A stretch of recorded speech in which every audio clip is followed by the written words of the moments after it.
बीहड़ में बागी होते हैं, डकैत मिलते हैं पार्लियामेंट में। मम्मैया घेरो घेरो घेरो मामा, मम्मैया घेरो घेरो घेरो मामा, दुनिया माने बोला तो गोली मारो। अरे यार जरूरी बात चल रही है, अदालत बैठी है, अदालत आग दे। हमारा जवाब पूरा ना नमस्कार दोस्तों, मैं हूं सौरभ शर्मा। आप देख रहे हैं हरियाणा न्यूज। हरियाणा न्यूज के खास प्रोग्राम स्टार दिल से में आपका स्वागत है। आज जो स्टार मेरे साथ मौजूद है, उसने थिएटर में, मूवीज के अंदर, सीरियल्स में, सभी में अपना हाथ आजमाया और कामयाब हुए हैं। उनके जितने भी रोल्स हैं सभी तारीफे काबिल है। हमारे साथ मौजूद है खान जागीर खान जी। आपको बहुत बहुत स्वागत है हरियाणा न्यूज में। हरियाणा न्यूज़ के दर्शकों को नमस्कार, राम राम, सलाम। आपसे सबसे पहले ये जानना चाहेंगे, जो आपका सफर था, फिल्मी सफर, कैसे स्टार्ट हुआ? क्या सोचा था आपने कि इस लाइन में आने से पहले कि यस मेरे को अगर चुनना है, एक्टर बनना है? मैं दिल्ली में ही था, मतलब जब मेरे जहन में आया। नॉर्मली यही होता है कि मतलब बचपन से इस तरह की फीलिंग्स होती हैं कि हर जो भी मैक्सिमम एक्टर्स हैं उनसे मुझे यही पता चला है कि उन्हें लगता है कि मतलब हम एक्टर बन सकते हैं। फिर अपनी अपनी मतलब जर्नी होती है और उसके हिसाब से रिजल्ट होता है। महेश भट्ट साहब ने आपको सबसे पहला ब्रेक दिया था मूवीज के अंदर। कैसे मिलना हुआ उनसे और किसने मिलवाया? कैसे रोल मिला आशिकी मूवी में? किसी ने मिलवाया नहीं, मैं डायरेक्ट ही मतलब भट्ट साहब के पास चला गया था, उनका ऑफिस पता करके।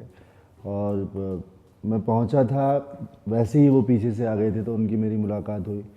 मैंने उनसे बोला my name is Khan Jahangir Khan and I am an actor. तो उन्होंने बोला कि you need not to say that you are an actor, you look like an actor and we are shooting tomorrow. तो अगले दिन वो मुझे ले गए ऊटी और वहाँ पे हमने वो सॉन्ग किया। किससे इंस्पायर रहे थे? किसको देख के मूवीज के अंदर आए? क्योंकि कहीं ना कहीं आप किसी से इंस्पायर्ड होके कुछ करते हैं। Inspired in the sense, cinema का जो पर्दा होता है वो अपने आप में मतलब बहुत इंस्पिरेशनल होता है, तो फिल्मों से ही इंस्पायर्ड हुआ। बाकी उसमें काफ़ी सारे बड़े बड़े महान कलाकार अभी तक बहुत इंस्पिरेशनल लोग हैं। जैसे दत्त साहब हैं, सुनील दत्त साहब, एक्चुअली मैं उनका फ़ैन हूँ। और बहुत से एक्टर्स हैं, अमिताभ बच्चन हैं, कितने सारे और भी दूसरे एक्टर्स हैं, नसीरुद्दीन शाह हैं, शबाना आज़मी हैं, मर्लिन ब्रांडो हैं, और बहुत बहुत अच्छे कलाकार हैं जिनसे इंस्पायर्ड हुआ मैं।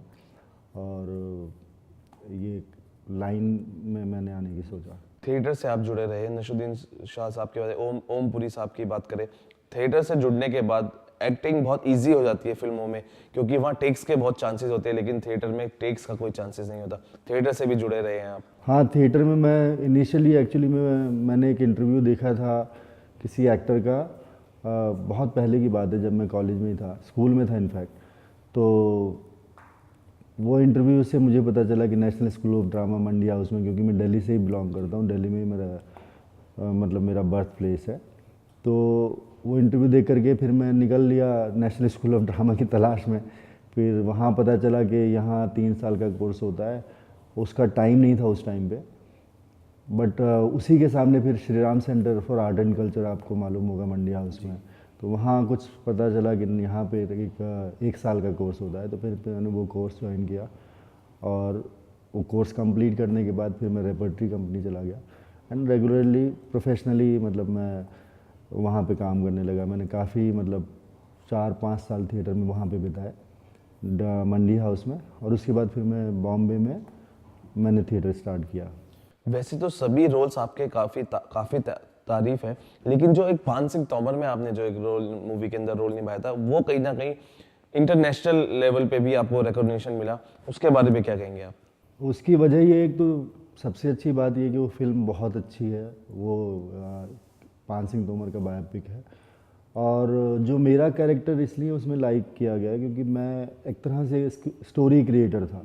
मेरा जो कैरेक्टर था, अगर मैं मान लीजिए पान सिंह तोमर या उसकी फैमिली पर इतने जुल्म नहीं करता, तो डेफिनेटली वो डाकू नहीं बनता, और डाकू नहीं बनता तो उस पर फिल्म तो नहीं बनती। तो एक स्टोरी क्रिएटर का कैरेक्टर था। हालांकि उसकी लेंथ बहुत ज़्यादा नहीं थी, बट जो भी सीन थे, जितने भी सीन थे, वो बहुत ज़्यादा इम्प्रेसिव थे, अफेक्टिव थे, जिससे कहानी बहुत इंटरेस्टिंग बनी। तो इसलिए मतलब वो लोगों को ज़्यादा पसंद आया, और उसी तरह के कैरेक्टर्स मैं करना चाहता भी हूँ। इसलिए मैं बहुत ही मतलब बहुत ही सिलेक्टिव काम करता हूँ। अगर स्टोरी में बहुत ज़्यादा मतलब उसका रोल ना हो, मतलब ट्विस्ट टर्न्स उसकी वजह से नहीं आते हैं, तो मैं उस तरह के कैरेक्टर्स नहीं करता हूँ, और इसीलिए मैं बहुत सिलेक्टिव हूँ। कितना चैलेंजिंग था रोल आपके लिए, क्योंकि कई जब एक ऐसा करेक्टर आपको दिया जाता है तो उसमें रिसर्च बहुत ज़रूरी हो जाती है करना, क्योंकि कहीं ना कहीं इम्पैक्ट वो आप ऑडियंस को दिखता है उस रोल के अंदर। आपके लिए कितना चैलेंजिंग था, कितना रिसर्च आपको करना पड़ा उस पर्टिकुलर करेक्टर के लिए? एक्चुअली में टिग्मांशु धुलिया मेरे एकदम बहुत करीब दोस्त हैं, हम लोग बहुत ही ज़्यादा करीब हैं। तो जब ये फिल्म शुरू हुई थी उसमें मैं राइटिंग प्रोसेस मतलब इन द सेंस जब उन्होंने राइटिंग शुरू की थी तभी से मैं उस फिल्म से जुड़ा हुआ था। तो वो लैंग्वेज या फिर वो जो कहानी की जो डिमांड थी वो धीरे धीरे मेरे अंदर मतलब समझ में आ रही थी। और जब हम शूटिंग पर गए थे तो जो सीन्स मेरे मतलब एज एन एक्टर जो मुझे करने थे सेट पर मैं जाता था, बट अपार्ट फ्रॉम दैट मेरी शूटिंग के अलावा भी अगर मान लीजिए मेरी शूटिंग 2 बजे, तब भी मैं सुबह 7 बजे शूटिंग पे पहुंचा करता था। और लोगों से जो दूसरे गांव के कुछ एक्टर्स हम लोग प्रिपेयर करते थे, तो उन एक्टर्स को मतलब हम कुछ छोटे मोटे डायलॉग्स वगैरह बता दिया करते थे, जिससे कि हमको पर्सनल लेवल पे वो लोग भी रिवर्स में काफ़ी कुछ सिखा देते थे, जैसे कि लैंग्वेज, जैसे कि उनका चलने फिरने का तरीका। तो ये था कि मतलब मैं काफ़ी मिक्सअप रहा, और जितने आप मिक्सअप रहते हो माहौल में उतना आपके लिए इजी हो जाता है। तो चैलेंजिंग तो मतलब डेफिनेटली हर रोल होता है, बट आप कितना ज़्यादा उसके अंदर मतलब घुस जाते हो इस तरह से कि मतलब उस कल्चर को समझते हो, उस लैंग्वेज को। मेन मतलब जैसे कि लैंग्वेज थी उसमें, वो लैंग्वेज मैंने ज़िंदगी में कभी नहीं बोली थी, सिर्फ बैंडिट क्वीन में सुनी थी। बट मुझे लगा कि मतलब ये लैंग्वेज पे परफेक्शन लाने के लिए वहाँ के जो लोकल लोग थे उनसे बातें करना बहुत ज़रूरी था। तो इसलिए मतलब मैं उन्हीं में घुल मिल जाता था और उन्हीं से बातें करने लग जाता था, शाम को उन्हीं के साथ बैठ जाता था, जिससे कि मतलब काफ़ी इम्प्रूवमेंट हुई मेरी। इस मूवी के अंदर आपने बहुत ही इम्पैक्ट रोल किया, लेकिन बहुत कम लोग जानते कि आपने तिग्मांशु धुलिया को असिस्ट भी किया इस मूवी के अंदर। मतलब ऑफिशियली तो असिस्ट नहीं किया है, बट वैसे मैं उनका करीबी दोस्त था। तो मतलब एक दोस्त के नाते पे मैं मतलब इसमें एज एन असिस्टेंट डायरेक्टर भी था, इसमें स्पॉट बॉय भी था, इसमें स्टार भी था, तो सभी कुछ था। दोस्त था तो मतलब सब कुछ था। मतलब जैसे क्राउड कंट्रोल करने तक मैंने मतलब क्राउड भी कंट्रोल किया वहाँ पर, कभी कुछ छोटी मोटी चीज़ की ज़रूरत पड़ी वो सब भी किया। मतलब मैं असिस्टेंट डायरेक्टर तो नहीं कह सकते क्योंकि उसके लिए तो एक ऑफिशियली मतलब वो होता है, बट एक पर्सनल मतलब समझ लीजिए असिस्टेंट था मैं टिग्मांशु। एक्टिंग के साथ साथ आपको डायरेक्शन का भी शौक है, स्क्रिप्टिंग का भी शौक है, आप लिखते भी हैं, और आपकी दिली ख्वाहिश ये भी है कि आप आगे जाके कुछ अच्छी मूवी को खुद डायरेक्ट करें और उसके लिए स्क्रिप्ट लिखें। मैंने एक शॉर्ट फिल्म अभी बनाई है, मतलब मैंने खुद ही लिखी थी, और मिस्टर आमिर खान को मैंने वो सब्जेक्ट नरेट किया था, उन्होंने अप्रूव किया था, तो मैंने वो शॉर्ट फिल्म बनाई जिसका नाम है द मैजिक ऑफ सिनेमा। वो यूट्यूब पर अवेलेबल है।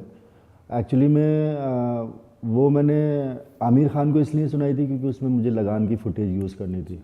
But I am very thankful to mister Aamir Khan जिन्होंने मेरा सब्जेक्ट सुना और इमीडिएटली अप्रूव कर दिया बिकॉज ही लाइक्ड इट, और मैंने वो फिल्म बनाई। और मैंने उसे किसी फेस्टिवल में नहीं भेजा, बट मैंने उसे यूट्यूब पे डाला है। डेफिनेटली मैं चाहता तो हूँ फिल्म डायरेक्ट करना भी और राइट करना भी।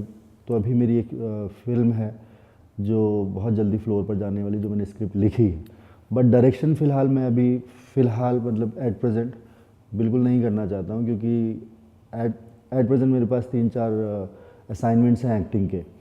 तो जैसे कि मैं अगर मैंने राइटिंग शुरू की है या डायरेक्शन शुरू की है, तो कहीं ना कहीं मुझे अपने एक्टर की भूख को मिटाने के लिए, जैसे जो कैरेक्टर्स मैं करना चाहता हूँ जो मुझे नहीं मिल रहे हैं, तो उनको मैंने पेन डाउन किया है। तो मैं बेसिकली तो एक एक्टर ही हूँ। राइटर या डायरेक्शन समझ लीजिए कि वो मतलब सिर्फ अपने एक्टर की भूख को पूरा करने के लिए मैं सब करता हूँ। तो जो कैरेक्टर्स मैंने क्रिएट किए हैं वो अगर मुझे करने के लिए मिलेंगे तो वो अच्छा रहेगा। और मुझे लगता है कि मुझे थोड़ा सा सेंस है कमर्शियल राइटिंग लिखने का।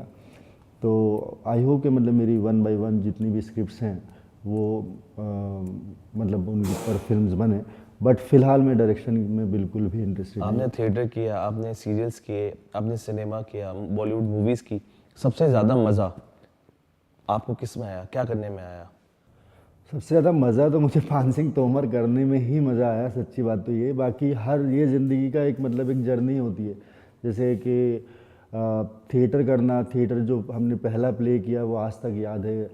डेफिनेटली वो एक शुरुआत में आप जो कुछ भी करते हो उसमें बहुत ज़्यादा स्वाद आता है, तो बहुत मज़ा आ रहा है। मतलब हर चीज़ में मैंने एंजॉय किया, मैं हर पल जीता हूँ, हर टफ से टफ सिचुएशन में, और आसान से आसान सिचुएशन मेरे लिए मतलब इंजॉयफुल है, क्योंकि ज़िंदगी बहुत खूबसूरत है मुझे लगता है, तो हर चीज़ मेरे लिए इंजॉयफुल ही।